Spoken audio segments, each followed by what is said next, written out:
자, 오늘 구원의 확신의 충격적인 실체 18번째 시간입니다. 많이 왔죠? 많이 왔습니다. 오늘 소제목은 나는 이래서 목회자들의 설교가 무섭다로 잡았는데요. 요즘 들어 정말 목회자들의 설교가 무섭습니다. 저는 개인적으로 참 무섭습니다. 예전에도 그런 부분이 없지 않았지만 요즘은 특히 더 그것을 새삼 느낍니다. 그분들의 막무가내식 해석, 문맹무시, 뜻무시,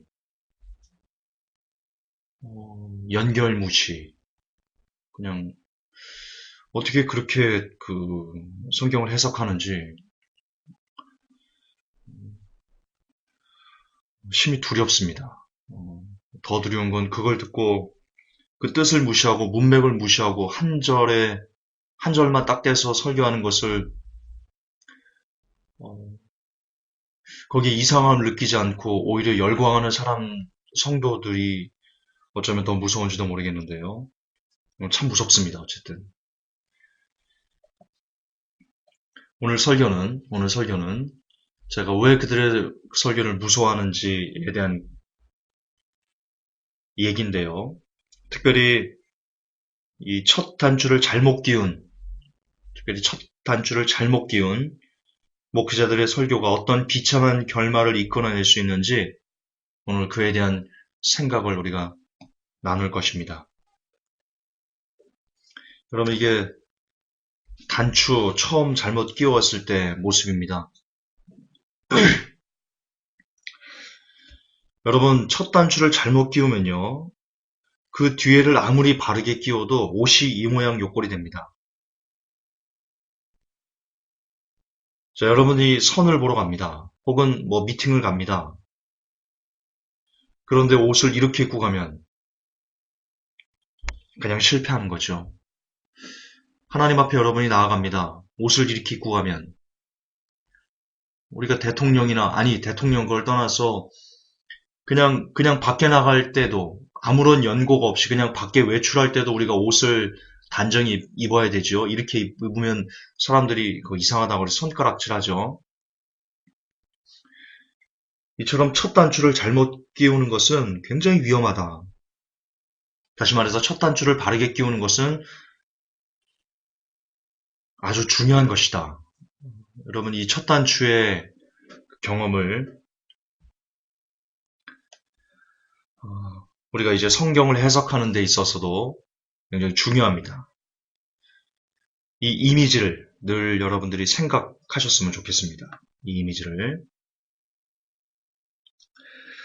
좀 직접적인 실례로 한번 들어가 볼까요? 첫 단추를 잘못 끼우면 사람들의 인간관계가 어떻게 파괴되는지 이렇게 됩니다. 여러분, 배따라기 아십니까? 김동인 씨의 소설 배따라기. 이 짧은 줄거리가 이렇습니다. 그 배따라기를 참 잘 부르는 어떤 사람을 이게 액자식 구성으로 되어 있는데요. 배따라기란 노래를 참 슬프게 부르는 어떤 사람을 만나서 그 주인공이 그걸 이렇게 그 부르는 사람을 만나서 사연을 듣습니다. 이런 내용입니다. 어떤 조그만 어촌에 이 부자이면서 배따라기 노래를 잘 부르는 두 형제가 살고 있었습니다.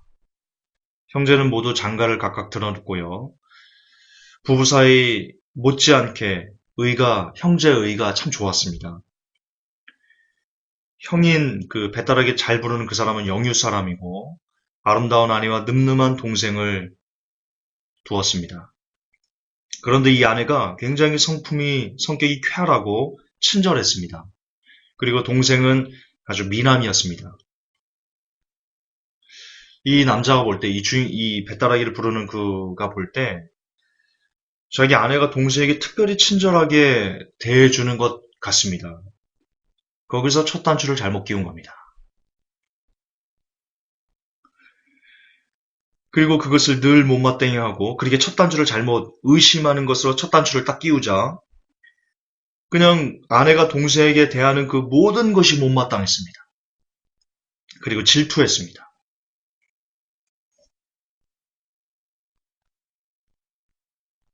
어느 날이었습니다. 어느 날이었습니다. 이 사람이 아내에게 줄 거울을 시장에서 사가지고 집에 오는데요. 막 그 방에서 막 그 약간 좀 무당탕 이런 뭔가 좀 소란스러운 소리가 들렸습니다. 문을 열고 들어갔더니 아내와 동생이 방에서 이 옷매무새가 흐트러진 채 씩씩대는 것을 이렇게 보았습니다. 사실은 방에서 쥐를 잡느라고 그랬던 거거든요. 그래서 옷매무새가 이렇게 흐트러졌던 건데 이 사람이 오해를 했습니다. 아, 아내와 동생이 나쁜 짓을 했구나. 내가 없을 때 나쁜 짓을 했구나. 오해를 했습니다. 그래서 그 둘을 쫓아냅니다. 아내가 아니다. 믿어달라. 그렇게 말하는데요. 이 사람이 뒤도 안 돌아봅니다. 모두 쫓겨났습니다. 그리고는 저녁 때 방에 들어와서 어떤 뭘 찾다가요. 그 찾는 그 근처에서 쥐가 나오는 것을 봤습니다. 아내와 동생의 말이 사실이었던 겁니다. 그런데 문제는 다음날 아내가 시체가 돼서 바다 위로 떠올랐습니다. 아내가 너무 억울해서 자살한 겁니다. 이 때문에 아우는 집을 나가서 행방이 묘연하게 됐고요. 결국 형은 20년 동안 배따라기 노래를 부르면서 전국을 떠돌아다니며 동생을 찾는 그런 방랑 생활을 한다. 이게 김동희 씨의 단편소설 배따라기의 줄거리입니다.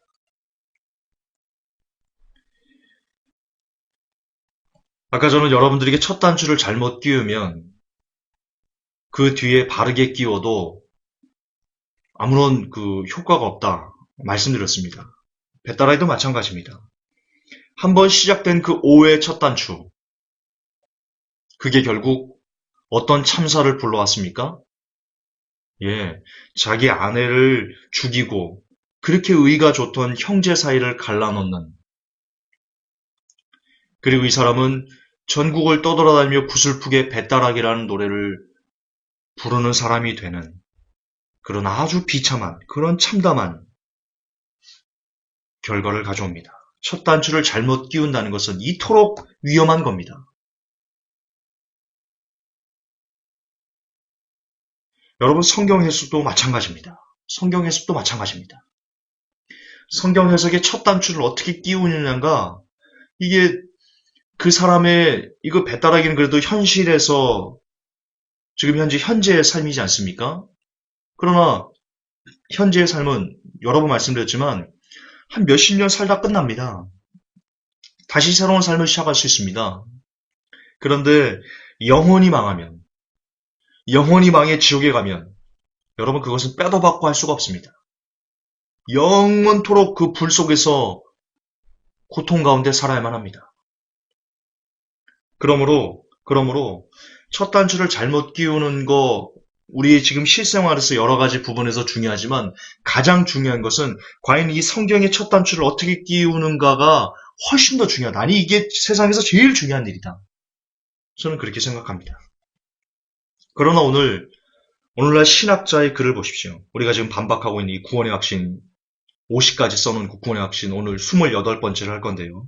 앞으로 22번만 더 하면 이 구원의 확신의 충격적인 실체가 끝나는데요. 어쨌든 구원의 확신 28번째를 봅시다. 신학자의 글. 요한복음 10장 27절에서 28절.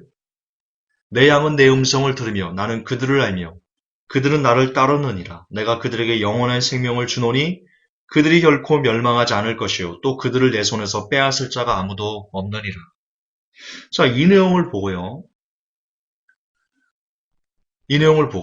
이 신학자는 이렇게 풉니다. 당신은 예수님께 속한 양이고 언제까지나 그분의 양으로 남아있을 것이다. 그렇게 주장하면서 부연 설명을 이렇게 합니다. 성경은 일관되게 구원받지 못한 이방인은 개로, 구원받지 못한 유대인은 돼지로 묘사한다.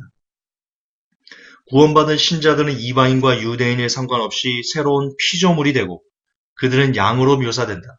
개가 양으로 변했다는 이야기는 들어본 적이 없다. 오직 하나님의 기적만이 그렇게 하실 수 있다. 바꾸어 말해서 양이 개로 바뀔 수도 없고 이것은 당신의 경우에도 마찬가지다.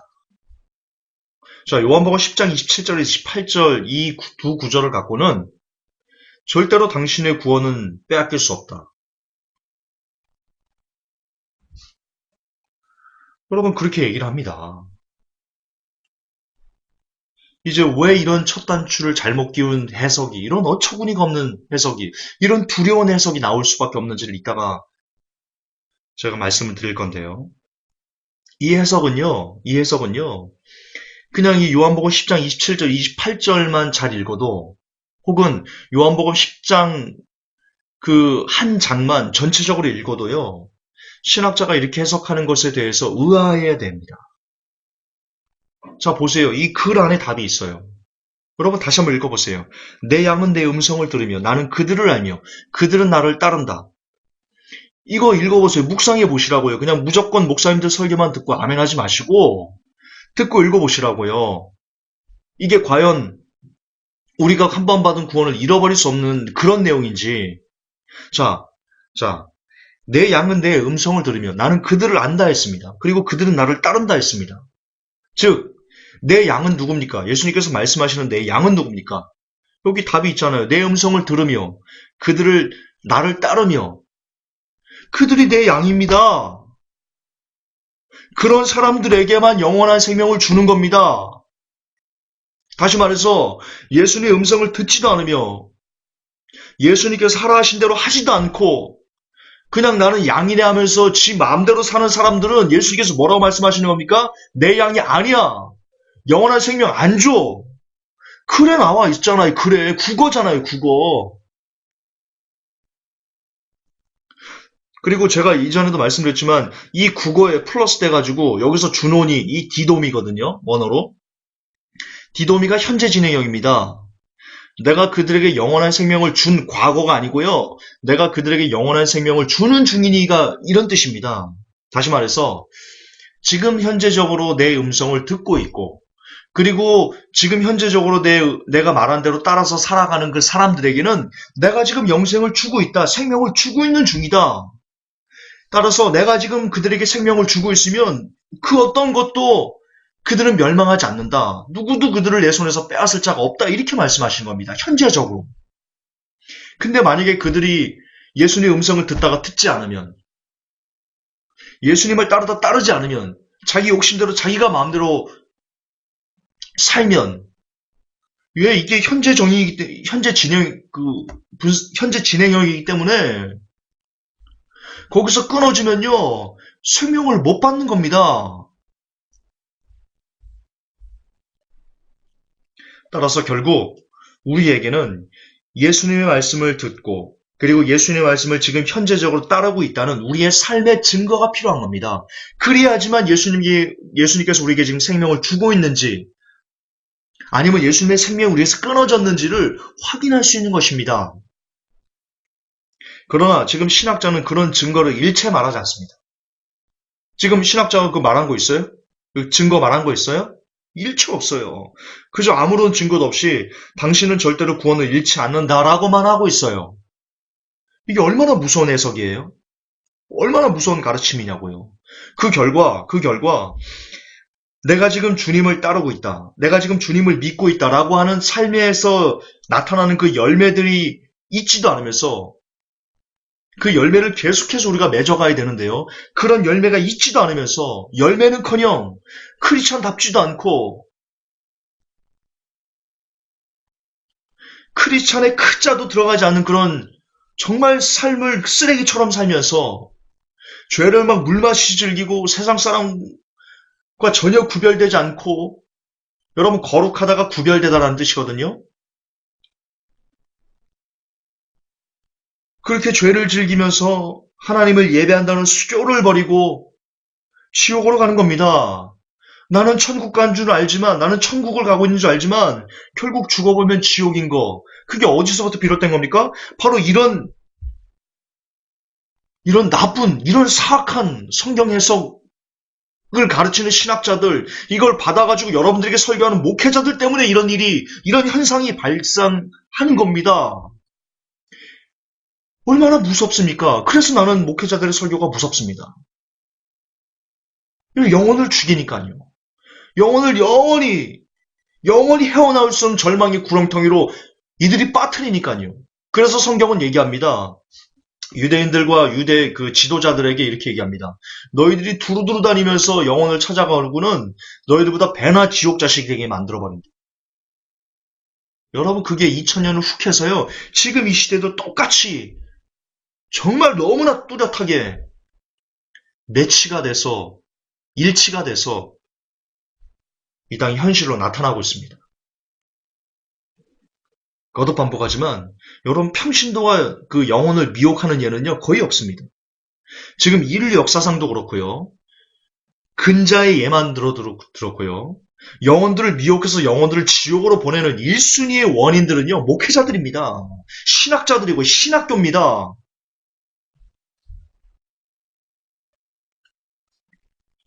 도대체 왜 이런 결과가 나오는 걸까요? 왜 영혼을 살려내야 되는 목회자들이 영혼을 도리어 배나 더 지옥 자식이 되게 만드는 그런 이상한 성경 해석을 성도들에게 주입시키고 있는 걸까요? 답은 첫 단추를 잘못 끼웠기 때문입니다. 첫 단추를 잘못 끼웠기 때문입니다. 신학교를 졸업하면요, 많은 신학생들은 그리고 목사 안수를 받는 대다수의, 특히 한국교회는 장로교가 강하기 때문에 지금 근데 순복음, 감리교, 그 침례교, 성결교 할 것 없이 그냥 대부분 구원론은 거의 다 칼빈교리입니다. 이상하게 됐습니다. 어쨌든 대다수의 목사님들은 목사 안수를 받으면 신학교를 졸업하면 이꼬로 칼빈교리라는 첫 단추의 비극을 가슴에 품고 머리에 저장하고 사역을 시작합니다. 제가 칼빈교리의 잘못된 것들을 그동안 제법 많이 설교를 하고 시리즈로, 그리고 전적 타락이 어떻고 견인교리가 어떻고 이것이 무엇이 잘못됐고 이런 것을 낱낱이 분석해서 여러분들에게 변증해드린 적이 있습니다.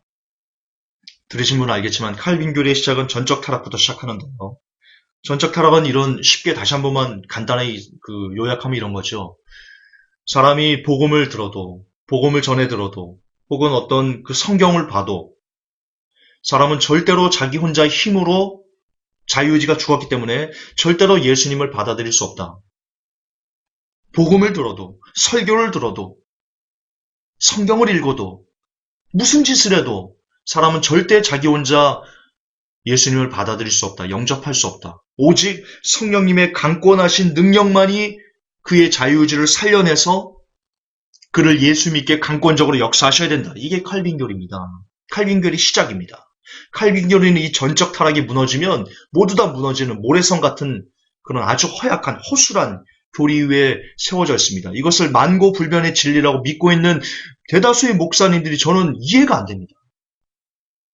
저는 도무지 그분들이 이해가 안 됩니다. 왜냐? 성경 곳곳에 그 칼빈교리가 아니라는 그 내용들이 너무나 많이 기록되어 있거든요. 너무나 많이 기록되어 있거든요. 버퍼링 아닙니다. 오랜만에 한번 나왔죠.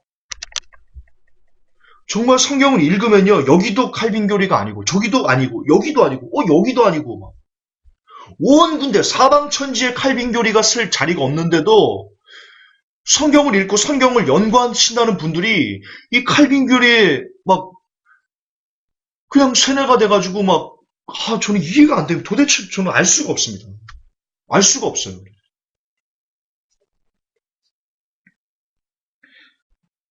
처음부터 칼빈교리는 끝까지 구원은 하나님 100%, 인간 0%, 라고 말하는 게, 그게 하나님의 영광을 드러내는 것이다. 이렇게 얘기를 하는데요. 첫 단추를 끼워도 너무 잘못 끼웠다. 그리고 이렇게 칼빈교리라는 첫 단추를 끼워서 그 프리즘으로 성경을 해석하기 때문에 다시 말해서 신학 교리라는 프리즘을 통해서 성경을 해석하기 때문에 오늘날 영혼을 배나더 지옥 자식으로 만드는 그런 비참한 참담한 결과를 나타내고 있다. 따라서 나는 목사님들의 설교를 무섭다 라고 여러분들에게 주장하고 싶습니다. 자, 우리 잠시 칼빈 교리를 구약에서 한번 또 부셔봅시다. 정말 여러 군데 나오는데요. 특별히 제가 지난주에 에스겔부터 스가랴까지 이렇게 묵상하는 가운데 특별히 제 눈에 밟혔던 이거 칼빈 교리가 너무 아닌데 왜 이거를 이렇지 않으면서 눈에 밟혔던 내용이 있습니다. 그거 4개만 좀 보겠습니다. 먼저 여러분 에스겔 18장은 우리가 처음부터 끝까지 볼 거니까요. 먼저 찾아놓으세요. 특별히 에스겔 18장을 찾아놓으세요. 미리 페이지 수를 좀 불러드릴게요. 같이 읽어야 되니까. 구약 1236페이지 있습니다. 1236페이지 에스겔 18장을 지금 찾아서 펼쳐놓으십시오. 그리고 스가랴 1장은 거의 끝부분 신약 바로 앞쪽에 이렇게 있는데요. 1장 3절 4절입니다. 스가랴 1장 3절 4절. 자, 그러므로 너는 무리에게 고하기를 만군의 여호와께서 이처럼 이르시되 너희는 내게로 돌아오라. 나 만군의 여호와의 말이니라. 그리하면 내가 너희에게로 돌아가리라. 나 만군의 여호와의 말이니. 4절 너희 열조를 본받지 말라. 옛적 선지자들이 그들에게 외쳐가로되 만군의 여호와께서 말씀하시기를 너희가 악한 길 악한 행실을 떠나서 돌아오라 하셨다 하나 그들이 듣지 않고 내게 귀를 기울이지 아니하였느니라. 나 여호와의 말이니. 저 지금 뭐라고 말씀하십니까? 하나님께서 내게로 돌아오라. 그러면 내가 너에게 돌아갈게.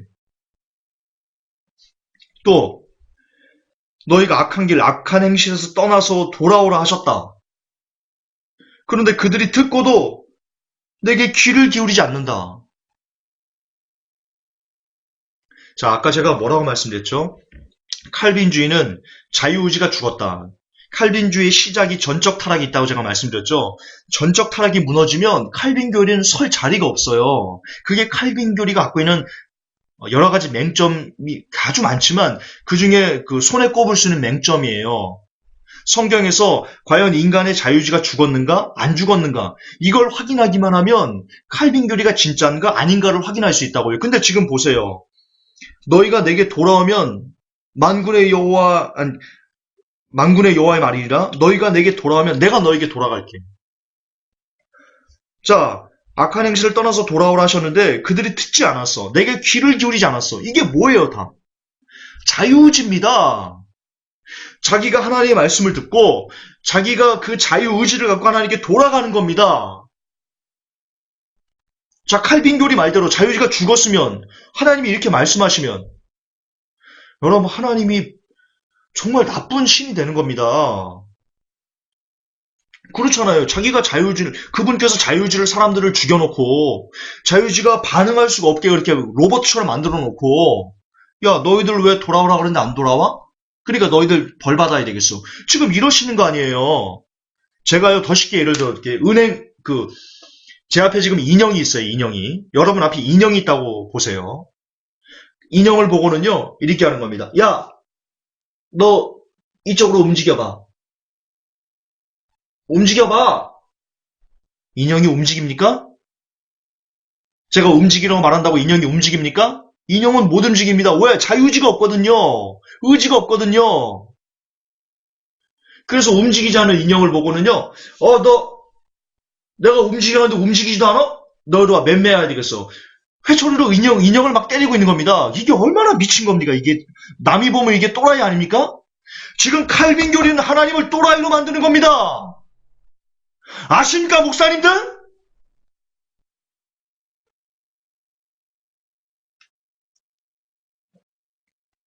정말 정신 차려야 됩니다. 정신. 하나님을 또라이로 만드는 그런 교리를 하나님의 영광을 드러내는 교리라고요? 정신 차려야 됩니다. 스가랴 7장을 또 봅시다. 스가랴 7장 13절 만군의 여호와가 말하였노라. 내가 불러도 그들이 듣지 아니하였은즉 그들이 불러도 내가 듣지 아니하고. 자, 하나님이 불렀습니다. 그런데 그들이 듣지 않습니다. 왜 듣지 않은 겁니까? 그들의 자유의지로 듣지 않기를 선택한 겁니다. 그들이, 사람들이.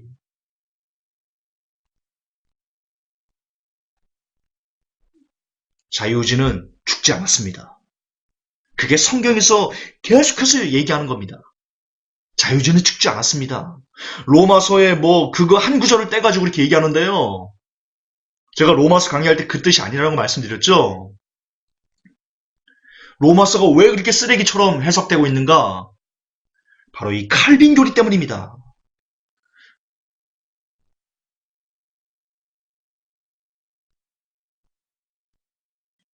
자, 에스겔 33장을 보겠습니다. 에스겔 33장. 에스겔 33장 11절부터 16절까지 볼게요. 에스겔 33장 11절부터 16절까지. 주 여호와의 말씀에 나의 삶을 두고 맹세하노니 나는 악인의 죽는 것을 기뻐하지 아니하고 악인이 그 길에서 돌이켜 떠나서 사는 것을 기뻐하노라. 자, 여기도 나옵니다. 칼빈교의 핵심이 뭐냐면 이중 예정입니다. 이중 예정이 뭐냐면 하나님께서 창세 전에, 우리가 사람이 태어나기 전에, 관원이가 태어나기도 전에 너는 천국으로 예정됐어. 바꿀게요. 우리 창조경제 시험 되니까 바꿀게요. 자, 창조경제가 태어나기 전에 너는 천국으로 예정됐어. 관원이, 너는 태어나기 전에 넌 지옥으로 예정됐어. 너는 무슨 짓을 해도 너는 지옥이야. 네가 교회 가가지고 열심히 하건 성경을 100만 번 읽건 100만 번 하나 100만 21단 그렇게 성경을 읽건 기도를 또 100만 21, 100만 22번 기도를 하건 너는 무슨 짓을 해도 너는 무조건 지옥이야. 이게 이중 예정입니다. 이게 이중 예정이라고요. 그런데 지금 하나님께서 뭐라고 말씀하십니까? 이게 지금 칼빈교리 하나님께서 뭐라고 말씀하십니까? 에스겔 33장 11절에 주 여호와의 말씀에 나의 삶을 두고 맹세하노니 나는 악인의 죽는 것을 기뻐하지 아니한다. 나는 악인의 죽는 것을 기뻐하지 아니한다. 그가 돌이켜 떠나 사는 것을 기뻐한다. 이스라엘 족속아 돌이켜라. 돌이키고 돌이켜라. 너희가 악한 데서 떠나라. 어찌 죽고자 하느냐. 여기에 어떤 하나님의 마음이 나타납니까? 아무리 죄를 지은 정말 개차마 같은 그런 악인이라도 그가 살기를 원하는, 그가 살아나기를 원하는 그런 간절한 하나님의 애절한 외침이 여기에 지금 나오지 않습니까? 안 보입니까 이게? 그런데 이런 걸 보면서도 하나님이 창세전에 지옥 보낼 사람을 예정하셨어. 그 지옥 보내는 것을 기뻐하셨어. 그렇게 나오거든요. 웨스트민스터 신학, 칼빈교를 기초로 만드는 웨스트민스터 헌장 이런 거에 보면 악인을 멸망하시기를 기뻐하셨어. 이렇게 나오거든요.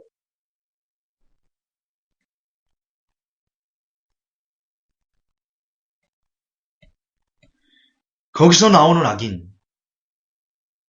지금 하나님께서 개인이 살기를 원하는 이게 다른 거거든요. 거기서 말하는 악인. 그 사람들은 하나님이 돌아오라 애절한 그 모든 것을 다 거부하고 하나님을 적대하는 사람들, 그들을 말하는 건데 역시 문맹무시, 뜬무시, 개무시. 그래서 만들어 놓은 게 웨스트민스터 헌장입니다. 저는 웨스트민스터 그거를 아주 안 좋아합니다. 칼빈 교리를 아주 안 좋아합니다. 왜? 그게 칼빈 교리를 기초로 만들어졌거든요. 제발 정신들을 차려야 됩니다. 정신들을 좀 차려야 됩니다. 사람이 만든 어떤 교리가 아니고 제발 성경과 진검승부를 하십시오. 성경과 진검승부를. 목사님들은 언제까지 신학의 노예가 돼 있으려고 합니까? 성도들은 언제까지 목사님의 노예가 되려고 합니까? 일어나셔야 됩니다. 이젠 일어나셔야 됩니다. 이젠 깨달으셔야 됩니다. 이젠 깨우치시고 그 비진리와 싸우셔야 됩니다. 시간이 없습니다.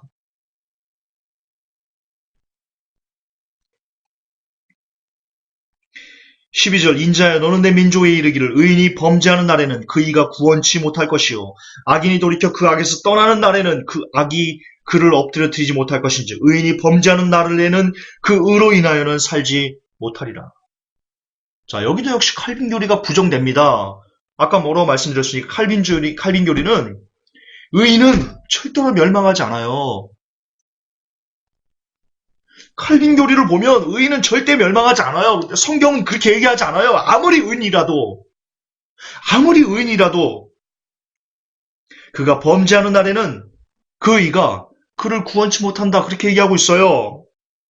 그리고 아무리 악인이라도 칼빈 교리는 악인은요 절대로 구원받지 못해요.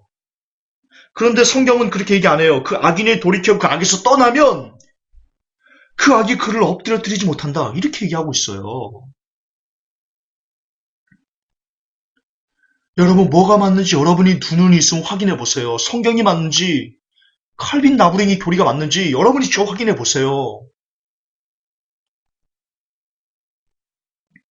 13절 가령 내가 의인에게 말하기를 너는 살리라 하였다 하자 그가 그 의를 스스로 믿고 죄악을 행하면 그 모든 의로운 행위가 하나도 기억되지 아니하리니 그가 그 지은 죄악 중에 곧 그 중에서 죽으리라. 할렐루야. 할렐루야. 아무리 의인이라도 아무리 의롭게 살아도 지금 우리가 아무리 하나님 안에서 살아간다고 그렇게 발버둥 쳐도 우리가 하나님을 떠나면 우리가 복음을 떠나면 우리가 세상에 걸려 넘어지면 우리가 행한 모든 믿음의 행위들은 하나도 기억되지 않습니다. 그러므로 구원은 죽어야 끝나는 겁니다. 지금 제가 여러분들에게 칼빈이 어떻고 막 이렇게 전한다고 할지라도 이게 저로 하여금 구원에 이르게 하지 못합니다. 이것이 구원을 보장하지 않습니다. 왜? 얼마든지 저는 넘어질 가능성이 아주 농후한 사람이거든요. 농축 발효처럼 저는 넘어질 가능성이 많은 사람이거든요. 그걸 제가 알거든요. 그러니까 사도 바울은 두렵고 떨림으로 구원을 이루라 그렇게 외치고 또 외치고 있는 겁니다. 악인도 마찬가지입니다. 가령 내가 악인에게 말하기를 너는 죽으리라 하였다 하자 그가 돌이켜 자기 죄에서 떠나서 법과 의대로 행하여 전당물을 돌어주며 억탕물을 돌려보내고 생명의 율례를 준행하여 다시는 죄악을 짓지 아니하면 그가 정령 살고 죽지 않을지라.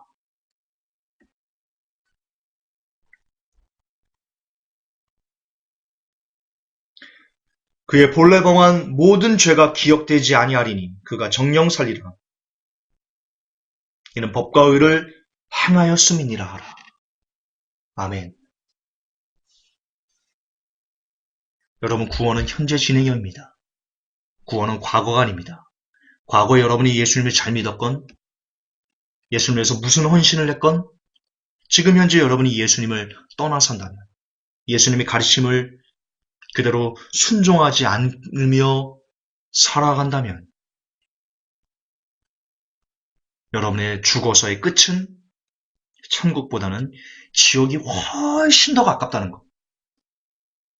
지금 성경은 끊임없이 현재 진행형으로 우리의 믿음을 지켜내야 한다는 것을 얘기하고 있다는 걸 잊지 마십시오. 구원은 현재 진행형입니다. 자, 이제 대망의 에스겔 18장을 보십시다.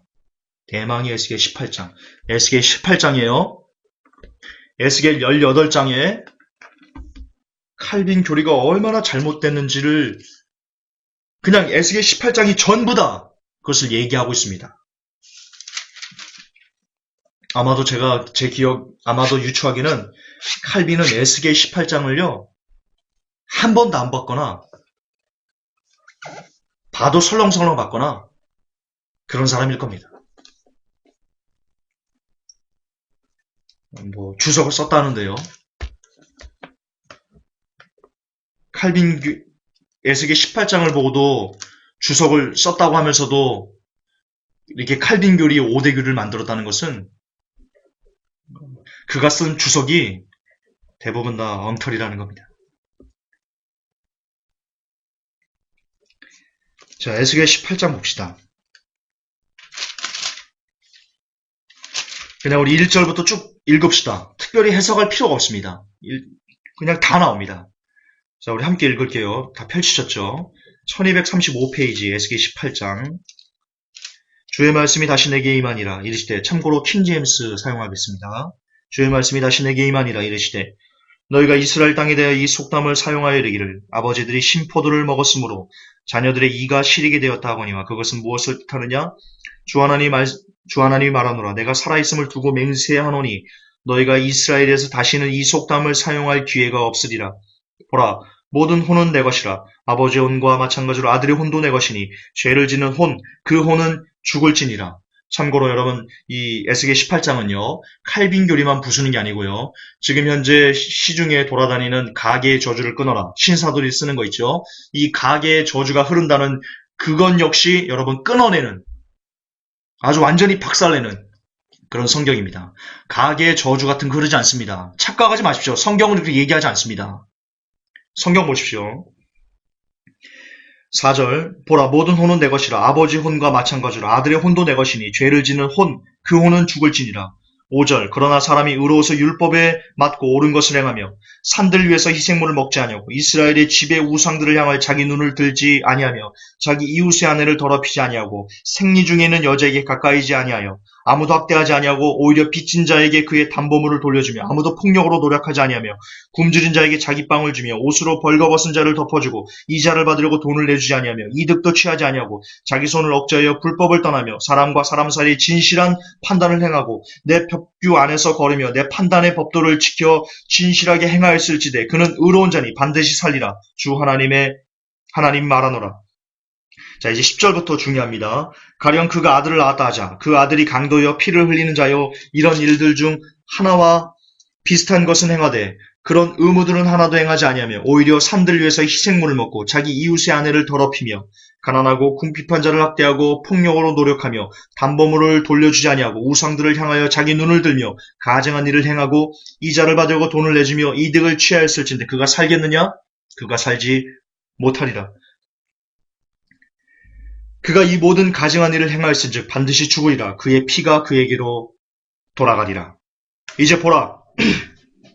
가령 그가 아들을 낳았다 하자. 지금 범죄에서 그 피가 그의 머리로 돌아간 그 사람이 아들을 낳은 겁니다. 그가 아들을 낳았다 하자.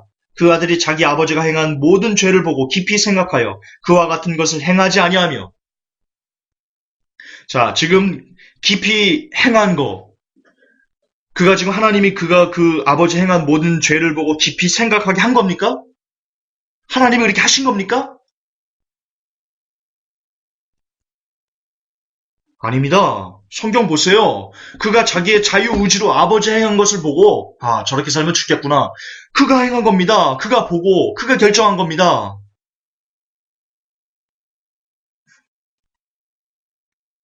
15절 산들 위에서 희생물을 먹지 아니하고 이스라엘 집의 우상들을 향하여 자기 눈을 들지 아니하며 자기 이웃의 아내를 더럽히지 아니하며 아무도 학대하지 아니하며 담보물을 잡아두지 아니하고 폭력을 노력하지 아니하고 오히려 굶주린 자에게 자기 빵을 주고 옷으로 벗은 자를 덮어주며 자기 손을 금하여 가난한 자에게서 떠나게 하고 이자나 이득을 받지 아니하며 내 판단의 법도를 집행하고 내 법규 안에서 걸었을진데 그는 자기 아버지의 불법으로 인하여 죽지 아니하고 반드시 살리라.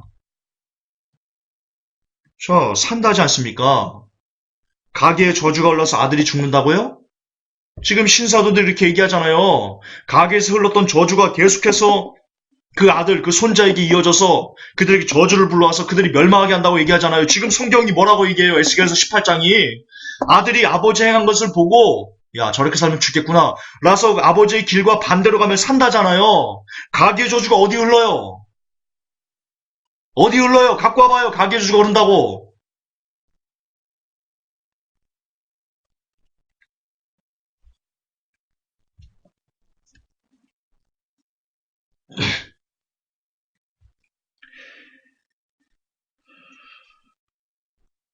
18절 그의 아버지로 말하건대 그가 잔인하게 학대하고 자기 형제를 폭력으로 노력하며 자기 백성 가운데서 선하지 아니한 일을 행하였으니 보라 심지어 그가 자기 불법 가운데서 죽으리라.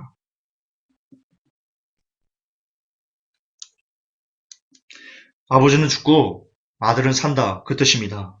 19절 그러므로도 너희는 이르기를 무슨 까닭이냐 아들이 아버지의 불법을 담당하지 아니하느냐 하는도다. 아들이 율법에 맞고 옳은 것을 행하며 내 모든 법규를 지켜 행하였을진데 그는 반드시 살리라.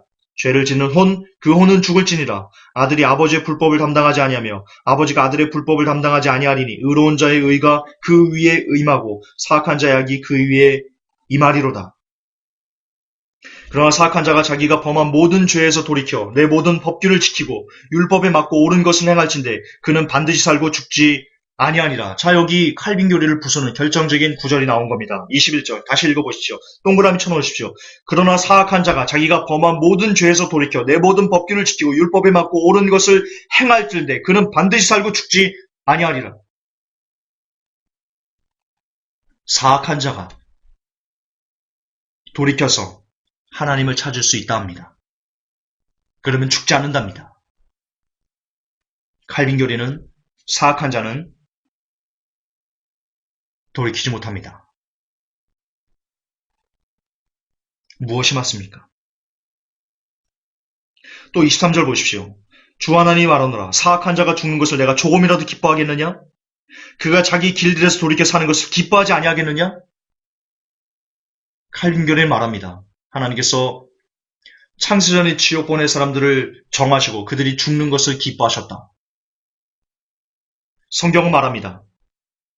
주 하나님이 말하노라. 사악한 자가 죽는 것을 내가 조금이라도 기뻐하겠느냐? 내가 조금이라도 기뻐하겠느냐?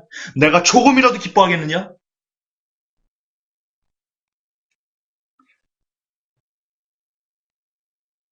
너무나 다른 성경의 말씀과 칼빈 교리가 너무나 다릅니다. 이처럼 너무나 극과 극입니다. 그럼에도 수많은 목사님들은 성경이 아닌 칼빈을 선택합니다. 역시 그들의 자유의지에 따른 선택입니다. 그들의 피가 그들의 머리로 돌아갈 것입니다. 24절 그러나 의로운 자가 자기 의에서 돌이켜 불법을 행하고 사악한 자가 행하는 모든 가증한 일대로 행하면 그가 살겠느냐?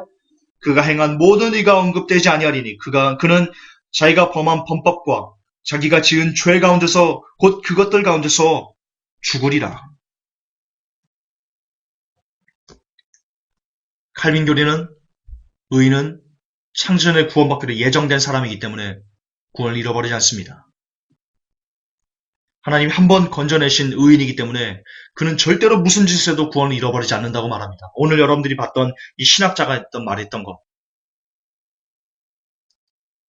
절대로 구원을 잃어버리지 않는다. 그런데 성경은 의로운 자가 자기 의에서 돌이켜 사악한 짓을 행하면 그의 의가 기록되지 않고 그가 그 불법 가운데서 그 죄들 가운데서 죽어버릴 것이나 하나님은 그렇게 말씀하고 계십니다. 그럼에도 너희는 이르기를 주의 길이 공평하지 아니하다 하는도다. 오 이스라엘의 집아 이제 들으라. 내 길이 공평하지 아니하냐? 너희 길들이 불공평하지 아니하냐? 의로운 자가 자기 의에서 돌이켜 불법을 행하고 그것들 가운데서 죽으면 그는 자기가 행한 불법으로 인하여 죽느니라. 다시 사악한 자가 자기가 행한 악에서 돌이켜 율법에 맞고 옳은 것을 행하면 그는 자기 혼을 살게 하리라. 그가 깊이 생각하고 자기가 범한 모든 범법에서 돌이킨즉 반드시 살고 죽지 아니하리라. 자, 여기서 그가 깊이 생각한답니다. 자유의지가 죽었나요? 자유의지가 죽은 인형이 깊이 생각할 줄 아나요? 칼빈 교리는 자유의지가 죽었다고 합니다. 그런데 성경은 지금 그 사악한 자가 자기의 죄를 깊이 생각해서 뉘우쳐서 모든 범법을 돌이켜 사는 길을 택한다 합니다. 주 하나님이 말하노라. 오 이스라엘의 집아 그러므로 내가 너희를 심판하되 각 사람을 그의 길들대로 심판하리라. 회개하고 너희의 모든 범법에서 돌이키라. 그리하면 불법이 너희를 황폐하게 하지 아니하리라. 32절 죽는 자의 죽는 것을 내가 기뻐하지 아니하노니 그런즉 너희는 돌이켜 살지니라. 주 하나님이 말하노라. 아까 말씀드린 것처럼 에스겔 18장은 처음부터 끝까지 모두 다 칼빈주의를 대적하는, 칼빈주의를 하나씩 깨부시는 그런 내용들로 점철되어 있습니다. 에스겔 18장만 잘 묵상하셔도 칼빈주의가 얼마나 허황된 교리인지, 얼마나 허무맹랑한 모래성리에 쌓인 허상인지 누구나, 애월은 남녀노소 할 것 없이 누구나 쉽게 깨달을 수 있습니다. 어째요 여러분들이 목사님이 들려주시는 설교에 맹종하면서 칼빈주를 입각한 한 번 구원 영원한 구원에 맹종하면서 살고 있습니까? 여러분이 에스겔 18장조차 제대로 읽지 않았다는 증거입니다.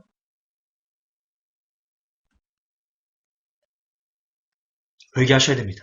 성도 여러분들 회개하셔야 됩니다.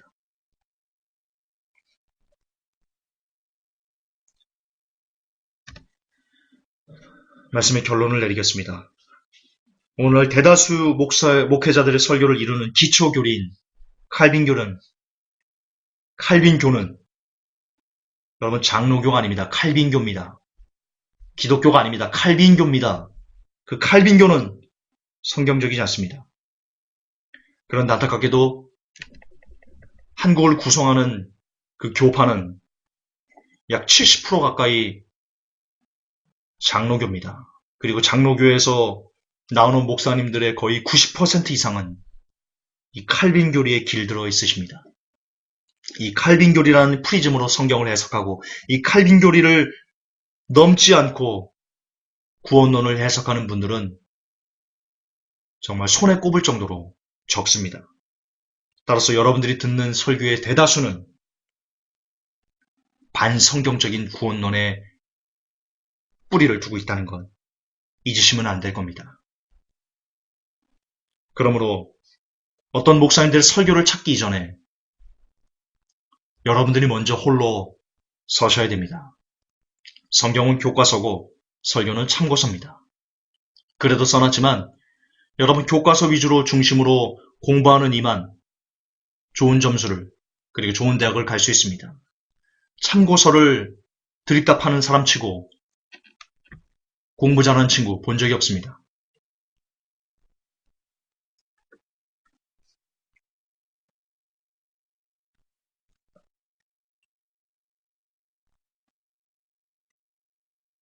그렇습니다. 오히려 교리를 모르는 여러 성도님들이 교리를 알고 있고 교리에 지배된 목사님들보다 훨씬 더 성경을 올바르게 해석할 수 있다. 저는 개인적으로 그렇게 확신합니다. 정말 확신합니다.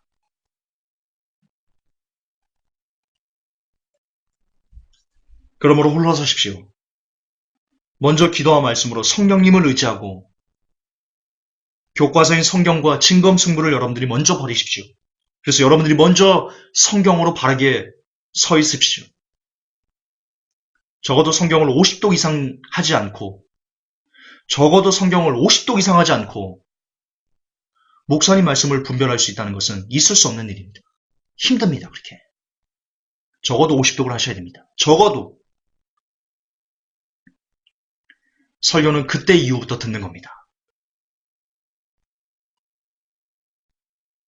성경을 1독도 하지 않고 설교를 들으면 여러분 설교의 노예가 될 수 있습니다. 그러나 성경을 많이 읽고 성경의 중심이 된 상태에서 설교를 들으면 그 설교가 정말 여러분들을 유익하게 만들어주는 그런 아주 좋은 참고서가 될 겁니다.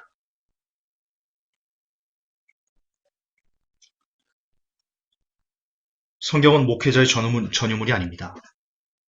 성경 해석은 목회자의 전유물이 아닙니다. 성경은 우리 모두의 것입니다. 성경 해석은 우리 모두의 것입니다. 먼저 교과서를 공부하고 후에 참고서를 보아내듯이 그래야 좋은 대학에 합격할 수 있듯이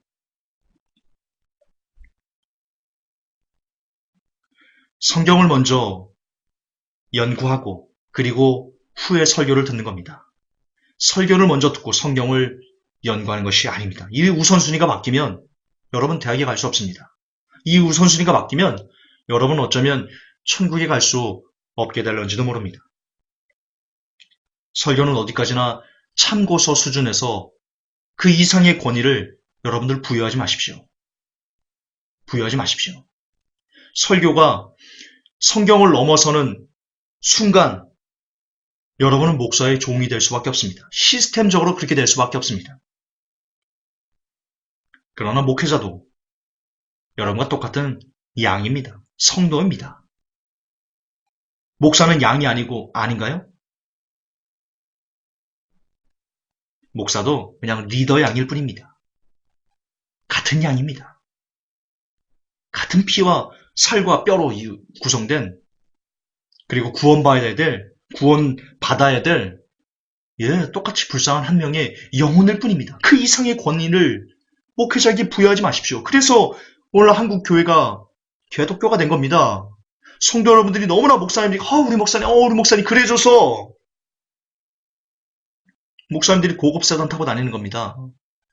여러분 머리 위에 서 있는 겁니다. 여러분이 목사님을 이렇게 만든 겁니다. 이 순서를 바꾸지 마십시오. 성경이 우선이고 설교는 그 다음이다. 이 순서를 바꾸지 마십시오. 그래서 유튜브에서 어떤 목사님 설교 막 찾아다니기 전에 그런 시간에 먼저 성경을 먼저 더 떠들러 보십시오.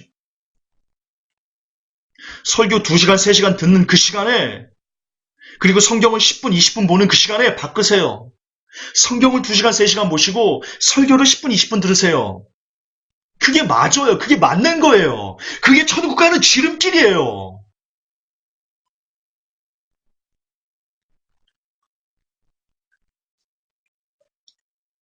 제발 뭔가를 쉽게 얻으려고 하지 마세요. 여러분이 성경과 씨름하지 않고 성경에서 궁금해하는 이런 내용들을 유튜브에서 여기저기 찾아 무슨 서핑하듯이 이렇게 윈드 서핑하듯이 막 이 설교 갔다가 이 설교 탔다가 이 설교 갈아탔다가 이렇게 갈아탔다가 이거는요 여러분 죽음으로 가는 지름길입니다. 아십니까? 윈드 서핑은요 윈드 서핑의 고수들도 참 힘든 거예요. 그런데 성경의 초짜들이 아직 성경을 백독도 하지 않은 사람들이 여러분 성경 백독하는 거 어렵지 않아요. 우리 회복교회 오프라인 교회에 있을 때 그 시스템을 만들어서 적용한 적이 있어요. 하루에 몇 시간 이렇게 해가지고 그랬을 때 1년에 뭐 한 20도 이런 거 그냥 나와요. 여러분 성경 한 3년 신앙생활 한 3년 아니 한 2년만 하면요. 그래 넉넉하게 한 3년 하면요. 성경 백독합니다. 여러분들 신앙생활 그동안 몇 년 해오셨어요? 혹 여러분 중에 20년, 30년 신앙생활 하신 분 있어요? 근데 여전히 성경을 아직도 백독도 못했어요? 반성하셔야 돼요. 반성하셔야 돼요. 그리고 지금 천국 가겠다고 지금 하고 있는 거예요. 반성하셔야 돼요. 잘난 체하는 거 아니에요. 반성하셔야 돼요. 이걸 왜 잘난 체라고 들어요? 20년 신앙생활 하면서 성경을 백독도 안 했다고요? 그리고 천국 가겠다고요? 정신 차리셔야 돼요. 3년이면 백독할 수 있어요. 3년이면. 얼마나 여러분들이 가짜로 가짜로 지금 신앙생활 했는데, 참. 여러분 대학 가려고 공부 얼마나 했어요? 교과서 몇 번 연구했어요? 교과서 새카맣게 줄 쳐 있지 않아요? 대학 가려고? 아니 대학 가려고는 교과서가 막 새카맣게 줄을 쳐나면서 천국 가는 그 지도이자 천국 가는 그 길의 교과서인 성경은 깨끗해요. 그리고 천국 가겠대요. 이게 무슨 신보예요? 교과서가 깨끗하면서 나 서울대 가겠어요 라는 신보와 똑같은 거 아니에요? 서울대 가겠어요? 대학 가겠어요? 대학이 만만해요? 천국이 만만해요 여러분들은? 천국이 무슨 애 이름이에요?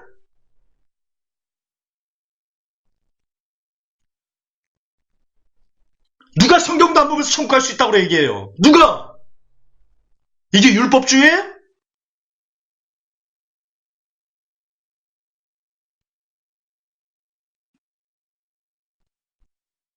어떤 사람은 그럽니다. 성경 100도 가든 만도 가든 천도 가든 이게 무슨 소용이냐고. 웃기지 마세요. 성경 100도 가면 달라져요. 성경 200도 가면 더 달라져요. 성경 300도 가면 더 달라져요. 성경을 100독, 200독, 300독 먼저 하고 그렇게 말하세요. 하고. 제가 이 글을 썼더니 어떤 분이 그래요. 성경 100독하면 오히려 사람들이 교만해집니다. 성경 100독이나 해보고 그딴 소리 하세요. 그딴 소리 하려면. 해보고. 달라져요. 성경 많이 읽으면 사람이 달라져요. 뭐가 달라도 달라져요. 안 읽는 사람보다는 뭐가 달라도 하나라도 더 달라져요. 성경은 얘기하고 있어요. 바르게 함과 의로 교육하기. 그리고 좌우의 날선 어떤 검보다 예리하여 우리의 영과 혼과 관절과 골수를 찔러 쪼개기까지 한다. 이 세상 천지에 사람을 바꿀 수 있는 것은, 이 약한 사람을 바꿀 수 있는 유일한 빛은, 유일한 검은 성경뿐이에요. 근데 성경을 100독, 200독, 300독 하면 교만해진다고요? 해봤어요? 당신이 해봤어요? 귀신 소리 하는 거예요. 성경 100독, 200독 하면 교만해진다. 귀신 소리 하는 거예요. 듣지 마세요. 귀를 막으세요. 귀를 막으세요. 하셔야 돼요. 지금 여러분이 교만해요? 성경 읽으세요. 지금 여러분 믿음이 없어요? 성경 읽으세요. 지금 성경을 모르겠어요? 성경 읽으세요. 성경 읽으세요. 성경 읽으세요. 성경에 여러분의 모든 삶을 다 올인하세요. 그럼 살아요. 그럼 변화돼요.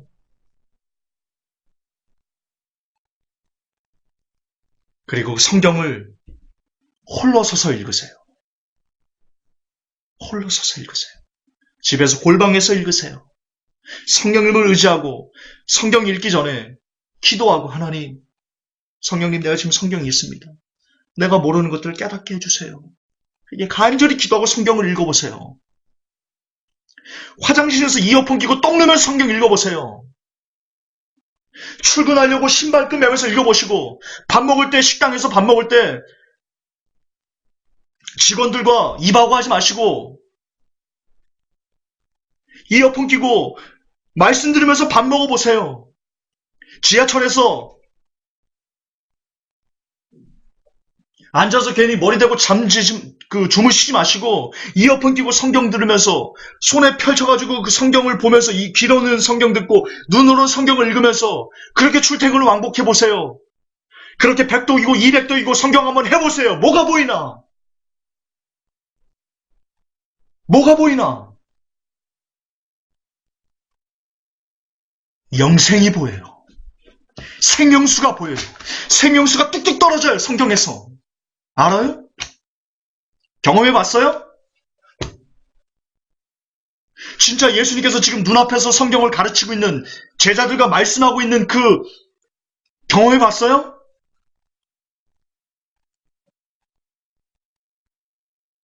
걸어다니면서 성경을 읽고, 잠들면서 성경을 들으면서 잠이 들고, 깨어나자마자 mp3 그걸 틀어가지고 귀에 꽂고 말씀을 듣고, 가끔은 세수하면서 내가 말씀을 듣는지도 모르고 세수하다가 이어폰이 귀에 걸리고, 똥 누면서 말씀을 듣다 보니까 휴지 찾으려다가 그 이어폰 줄을 건드려가지고 이어폰이 똥통에 빠지고, 이런 경험 해봤어요? 저는 해봤어요. 그렇게 했더니 한 번은 정말 예수님이 내 앞에서 말씀을 가르쳐주는 것 같은 경험도 해봤어요. 나는 성경을 사랑했어요. 비록 제가 거칠고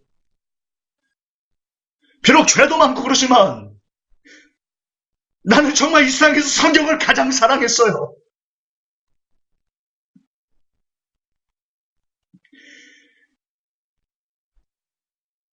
세상에서 김준수가 너에게 한 가지만 줄게 하면 저는 누가 원해도 하나님, 나 성경을 택하겠어요 라고 말할 수 있을 거예요.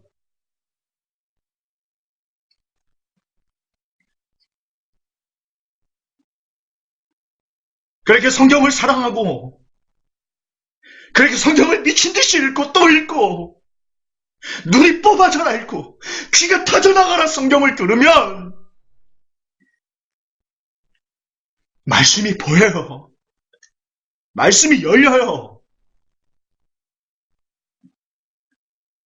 설교가 아니에요. 어떤 목사님의 설교가 아니에요. 뭘 누가 풀어줘야 되는 게 아니에요. 답은 여러분 안에 있어요. 답은 여러분 안에 있어요. 여러분이 성경을 사랑하고 성경에 미치면 늘 성경과 가까이 하면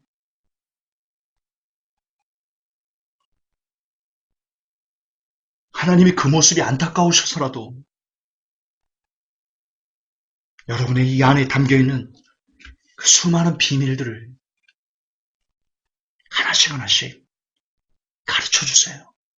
우리가 불쌍해서라도 이제 홀로 서세요. 여러분이 다니는 교회를 떠나라는 말이 아니에요. 그동안 너무나 목사님에게 의지했던 그 성경 해석을 이제는 내려놓고요. 여러분이 홀로 성경과 씨름하세요. 성경을 사랑하세요. 그러면 여러분이 성경을 사랑하며 사랑하는 것만큼 하나님도 여러분을 사랑해 주실 거예요.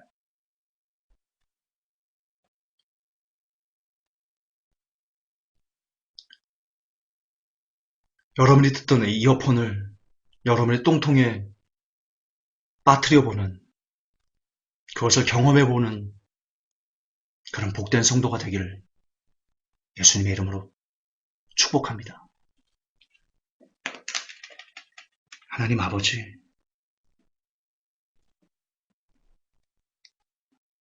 우리가 너무나 성경을 사랑하지 않습니다. 그러면서 하나님 나라에 가겠다고 샴페인을 터뜨리고 있습니다. 성경을 사랑하는 것이 곧 예수님을 사랑하는 것이라는 것을 우리가 너무나 모르고 있습니다. 우리가 너무나 목사님의 설교에 노예가 돼서 그것이 옳은지 그른지도 모르고 그냥 무비판적으로 받아 아멘으로 화답합니다. 이 불쌍한 우리들을 하나님 긍휼히 여겨 주옵소서. 그리고 이제 정말 주님 다시 오기를 얼마 남지에 아는 시점을 남겨둔 이때 오직 하나 참으로 성경을 사랑하는 우리가 되게 하여 주옵소서. 우리의 온 인생을 다 바쳐 이 성경 심히 사모하는 그런 복되고 복된 모든 성도들이 제가 될 수 있도록, 그리고 모든 회복교회 성도가 될 수 있도록 하나님 권고하여 주옵소서. 우리 구주 예수님 이름 받들어 감사하며 기도하옵나이다. 아멘.